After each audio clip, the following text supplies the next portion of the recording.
Hi, welcome back to Of White Hairs in Cricket by Rohinton Mistry. We have looked at a summary of the story. We've looked at the structure, the narrative viewpoint, and the characters. And now we're going to look at language techniques. So the title, Of White Hairs and Cricket. This is the author reminiscing about his earlier childhood times in India and the coming of age of the narrator, possibly Mistry. Maybe he is the narrator. We're not quite sure. The protagonist is at a difficult time in his life. At 14 years old, he is on the cusp, that means on the edge of manhood, and he wants to assert himself. Yet, he is still a child, and he's forced to suffer through the task of pulling white hairs from his father's head. So he's at that really difficult age when he's not quite sure if he is an adult or a child. At the same time, as wanting to be more mature and more adult-like, he still reminisces, looks back in fondness about the past when his father taught him how to play cricket. So straight away you can see where the title comes from. White hairs, of white hairs, and cricket. Both white hairs and cricket are related to his father. He plucks the father's white hairs and he used to play cricket with his father. The pulling of hairs is criticised by his grandmother, Mamaji, but the narrator himself sees it as a close bond between his father and himself. At least he does towards the end of the story. So, the white hairs. Near the end of the story, when the protagonist walks away from his father to read his comics, which symbolizes this act, the fact that he puts the tweezers down and walks away to read his comics, is an act of rebellion. He is saying no. He is saying no to his father for the first time. And this symbolizes his coming of age, because he has openly disregarded his father's request. So this is his act of becoming more like an adult, having more independence, and it's like the coming of age is moving from childhood to adulthood. And the sense of loss is striking. The sense of losing his childhood and his childhood innocence. And the protagonist feels that the man who has dominated his life up until now, his father, is now old and close to death. And this is symbolized in the white hairs. And also the possibility that he could die like Viraf's father causes a hollowness, an emptiness that the narrator cannot explain. The fact that his father doesn't call him back when he walks away to read his comics signifies a sense of loss. It's the end of innocence, it's a casting off, and it has created a chasm, a huge, deep hole that will never be bridged.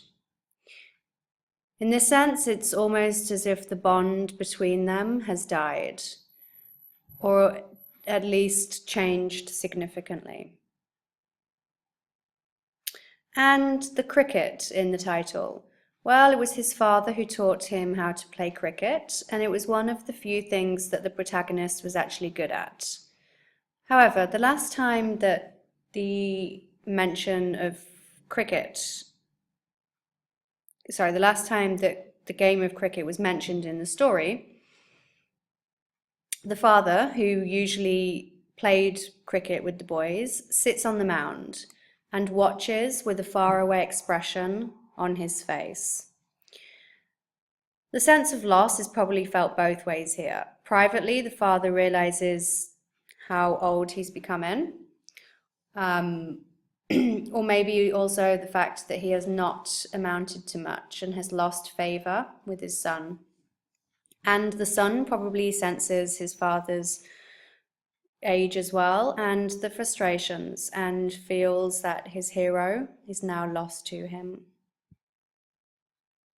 So metaphorically, the game cricket, which connected them, is now a painful expression of the past, which cannot be reignited. So the cricket is a reminder of the past and what is now over. Also cricket, which is, you should remember, a very, very important sport in India. It's the national sport.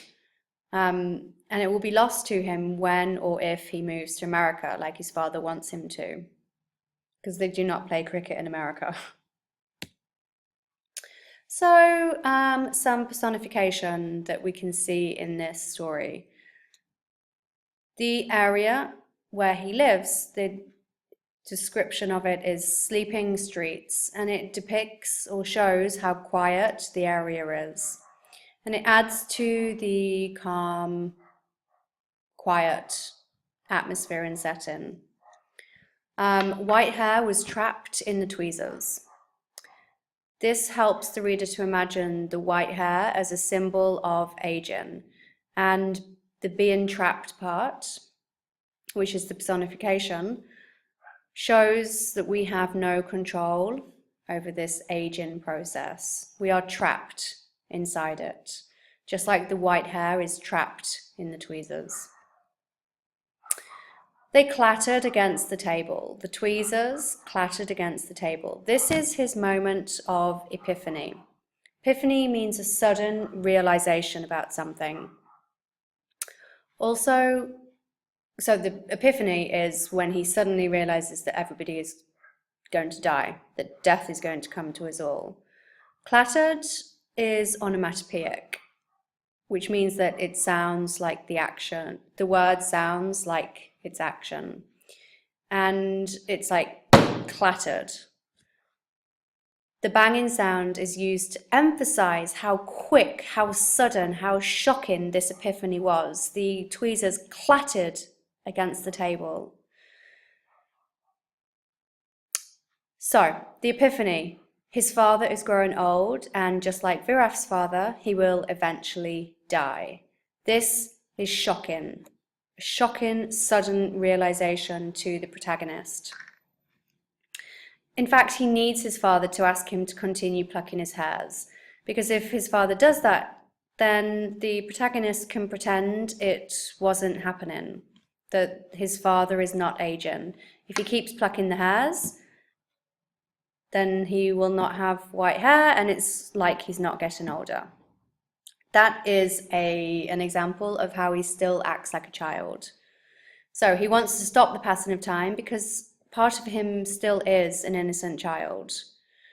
And by the end of the story, he has come to love what he used to hate. So he's come to love plucking the white hairs because it shows, it almost stops, or it physically or visually stops the aging process. I noticed the lines on his brow like Daddy's. The lines on Viraf's father's face show that he's getting old, and this reminds the narrator of his own father, and he can see his lines on his own father's brow.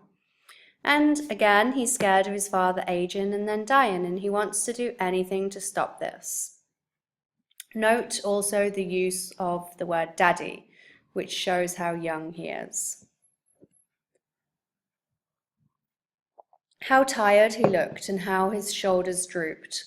His gait lacked confidence, and I'd never noticed that before. This, again, shows that his father is growing old. You can see a running theme here. The father is starting to show his age. He's starting to look tired. His shoulders are drooping. The way he walks no longer has the same confidence as it did. And the narrator is just starting to notice this. The father no longer walks with the same confidence that he used to, probably because of his age and the fact that he doesn't have a job and is unlikely to get a good job because of his age. And the fact that the narrator has now noticed how old his father is becoming shows that he's starting to have adult worries.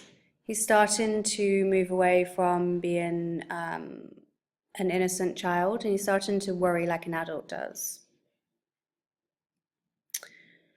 Smells of kerosene again. When I get this job, first thing will be a proper toaster. So it smells of kerosene again because the family is forced to cook on a kerosene stove, which is cheaper kind of oil than other oils, and it's not an electric or a gas cooker like we might be used to. It is a stove, which they use in India. So this shows that his family's living with very little money.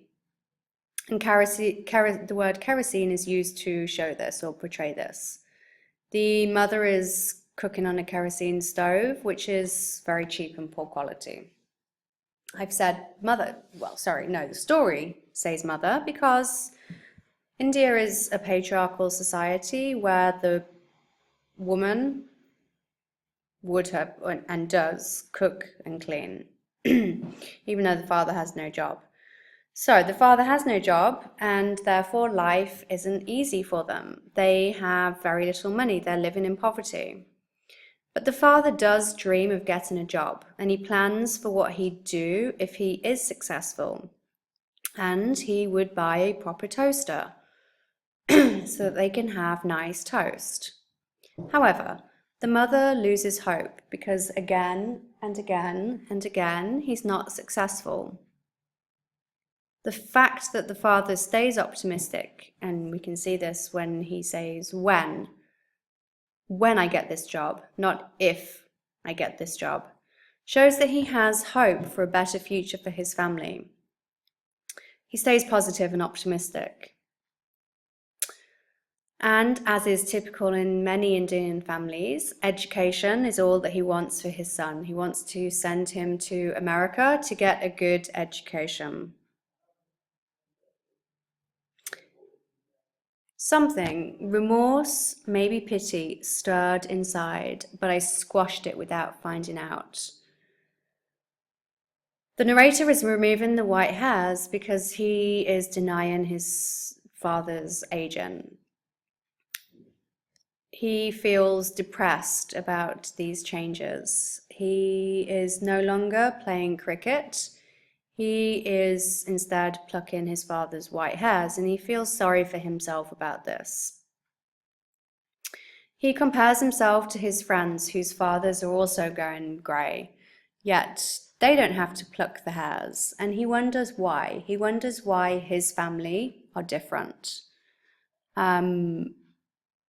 Something that teenagers often feel is that their family is stranger than everybody else's and they do things in different ways. And this is maybe him thinking that. But he's reluctant to talk about this with his friends because often, they don't talk about emotional things, even though they do talk about their fathers. And in a way, he feels embarrassed by his father and how they have a different relationship than the other kids at school. Remorse and pity are both very strong words which you might like to focus on.